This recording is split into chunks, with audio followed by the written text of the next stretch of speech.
یہ کوئی نئی بات نہیں ہے، کیونکہ الیکشن کمیشن آف انڈیا اس سے پہلے بھی کئی بار یہاں دورہ کر چکے ہیں اسی سلسلے میں کہ آپ جموں کشمیر کے اسمبلی کے الیکشن کرائے جائیں گے،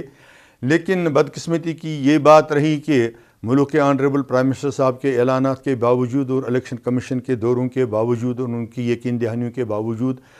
ابھی تک الیکشن یہاں منعقد نہیں کرائے گئے، حتیٰ کہ honourable supreme court of India نے بھی فیصلہ دیا، ایک ڈیڈ لائن مقرر کر دی کہ 30 سپٹمبر سے پہلے آپ یہاں الیکشن کرائیے گا۔ تو حالیہ جو کل سے جو دورہ شروع ہوا، اس دورے کی ہماری نظر میں کوئی ضرورت بھی نہیں تھی، کیونکہ صرف 1.5 مہینے قبل یہاں پارلیمانی الیکشن ہوئے، جس کے لیے تمام الیکشن بوتھز کا، الیکٹر رولز کا اور دوسری جو اس سے منسلک چیزیں ہیں ان سبھی چیزوں کا نوٹس لیا گیا تھا۔ ان کو جب مکمل پایا گیا تھا، پختہ پایا گیا تھا، تبھی بہت ہی اچھے اور بہترین طریقے سے پارلیمانی الیکشن بھی انجام دلوائے گئی۔ تو صرف 1.5 مہینے میں پھر آنا، تو اس سے سیاسی پارٹیوں میں کئی شبہات پیدا ہوئے ہیں، لیکن ہم پھر بھی چونکہ الیکشن کمیشن کی جو کارکردگی رہی پارلیمانی الیکشن میں، صاف ستھرے الیکشن کرانے میں، اس بنیاد پہ ان پہ بھروسہ کیا جا سکتا ہے اور کرنا بھی ہے، کہ امید بھی رکھنی ہے کہ آنریبل سپریم کورٹ کا لحاظ کریں گے اور جو سپریم کورٹ نے ڈیڈ لائن مقرر کی ہے اس سے پہلے یہاں یہ الیکشن نوٹیفیکیشن جاری کر کے اسمبلی الیکشنز کرائیں گے، کیونکہ پچھلے 10 برسوں سے یہاں چناؤ نہیں ہوئے، جبکہ ملک کی ہر ریاست، ہر یوٹی میں الیکشن ہوئے، اور 6 برسوں سے جموں کشمیر کے عوام کو اپنی سرکار موجود نہیں ہے، اپنے نمائندے نہیں ہیں، باہر کے لوگوں پہ ڈیپینڈنٹ ہے۔ جو بھی ایڈمنسٹریشن میں اعلیٰ عہدوں پہ لوگ ہیں وہ سبھی جموں کشمیر کے باہر کے لوگ ہیں، اور یہاں کے لوگوں کا استحصال کیا جا رہا ہے۔ ہمارے جو منرلز ہیں، ہمارے جو جنگلات ہیں، ہمارے جو دوسرے شعبہ جات ہیں، ان کی لوٹ کھسوٹ جاری ہے۔ اس لیے بہت ضروری ہے کہ جموں کشمیر کے عوام کے جو جذبات مجروح ہو گئے ہیں، جو ان کو استحصال کیا گیا ہے، اس کو ختم کر لیا جائے، اور کم سے کم ملک کے پرائم منسٹر صاحب کی اس یقین دہانی، اس اعلان کا پاس رکھا جائے کہ ہم دل کی دوریوں اور دلی کی دوریوں کو جموں کشمیر کے عوام کے ساتھ ختم کرنا چاہتے ہیں، لیکن ابھی کوئی دوری ختم نہیں ہوئی۔ یہ جو باقی سیاسی پارٹیاں، انہوں نے تو صرف پچھلے 3-4 مہینوں سے اس معاملے کو دہرانا شروع کر لیا۔ جموں کشمیر اپنی پارٹی نے 8 مارچ 2020 کو مورج وجود آنے کے بعد سے ہی یہ مطالبہ بڑی مضبوطی سے کیا ہے، آنریبل پرائم منسٹر صاحب سے ملنے کے بعد بھی، ہوم منسٹر صاحب سے ملنے کے بعد بھی، کہ جموں کشمیر کو الیکشن سے پہلے سٹیٹ ہوڈ دیا جائے۔ لیکن کون سٹیٹ ہوڈ؟ کمپلیٹ مکمل سٹیٹ ہوڈ، جو 5 اگست 2019 سے پہلے ہمیں حاصل تھا۔ اس سلسلے میں ہم نے کئی بار احتجاجی جلوس بھی نکالے۔ حالیہ ہم نے 30 جولائی کو بھی ایک زوردار پردرشن کیا، جس کو یہاں کی سیکورٹی فورسز کا استعمال کرتے ہوئے ایڈمنسٹریشن نے ہمیں روکا، لیکن ہم نے زبردست احتجاج درج کیا اسی ایک ڈیمانڈ کو لے کر کہ الیکشن سے پہلے یہاں سے سٹیٹ ہوڈ بحال کر لیجیے گا۔ دیکھیے، ڈاکٹر فاروق عبداللہ صاحب جموں کشمیر کی سیاست میں ہی نہیں بلکہ ملک کی سیاست میں ایک قداور شخصیت ہیں۔ انہوں نے دیکھا ہوگا ہماری پارٹی کی جو قوت ہے، جو طاقت ہے اس وقت، وہ کتنی مضبوط ہے، اور اپنی پالیسیوں کے مطابق انہوں نے یہ اعلان کیا ہوگا، ہم اس میں کوئی مداخلت نہیں کر سکتے ہیں، بلکہ یہ ہم ضرور بتائیں گے کہ جب حالیہ اسی جولائی کے مہینے میں ایل جی ایڈمنسٹریشن اور مرکزی سرکار کی طرف سے ری آرگنائزیشن ایکٹ میں امینڈمنٹس لائی گئی، بزنس رولز میں امینڈمنٹس لائی گئی، یہاں کے جمہوری اداروں اور بننے والی اسمبلی کو ڈس امپاور کیا گیا، جو چیف منسٹر بنیں گے، جس بھی پارٹی کے بنیں گے، اس کے پاس کوئی اختیارات نہیں رکھے گئے، بلکہ بیوروکریسی کو ان کے اوپر رکھا گیا ہے۔ اس سلسلے میں جموں کشمیر اپنی پارٹی نے زبردست احتجاج کیا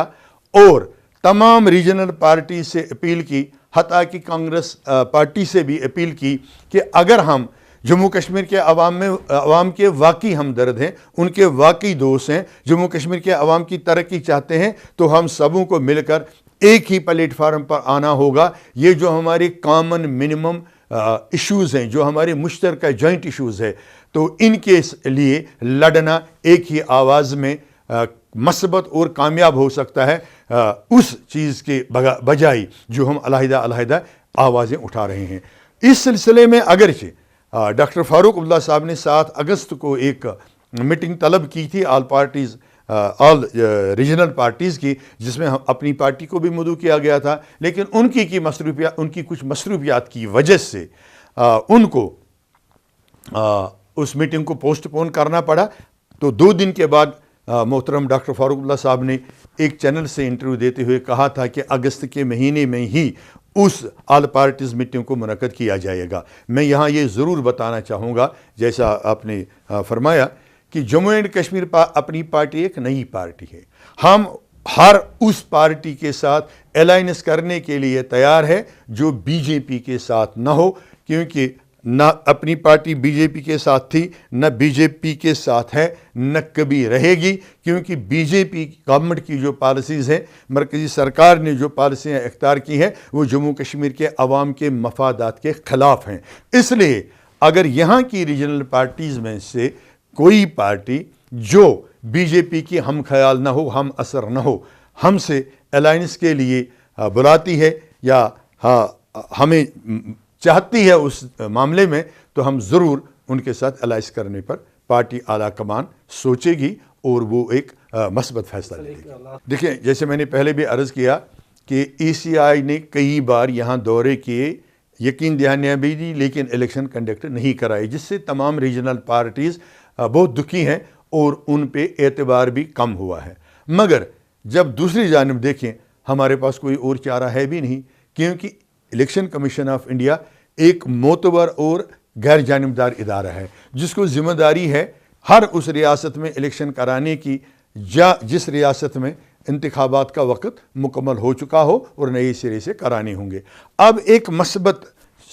بات سامنے آئی ہے، میں کل سن رہا تھا، جو پارٹیز جیسے نیشنل کانفرنس، کانگریس آئی اور یہ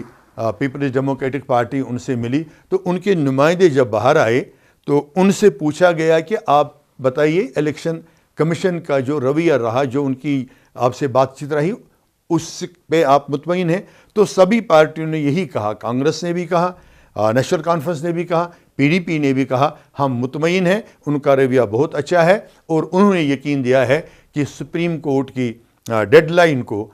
بالکل خاطر میں لے کر ہم اس سے پہلے ہی جموں کشمیر میں الیکشن کرائیں گے۔ تو اس پہ ہمیں بھروسہ کرنا ہوگا، اور اسی امید پہ کہ کم سے کم اب اگرچہ مرکزی حکومت نے اپنی اعلانات کا پاس نہیں رکھا، الیکشن کمیشن کی وزٹس کا پاس نہیں رہا، لیکن جو ملک کی عدالت عالیہ ہے، آنریبل سپریم کورٹ، اس کے فیصلے کا پاس رکھیں گے، اس کا آنر کریں گے، اور یہاں الیکشن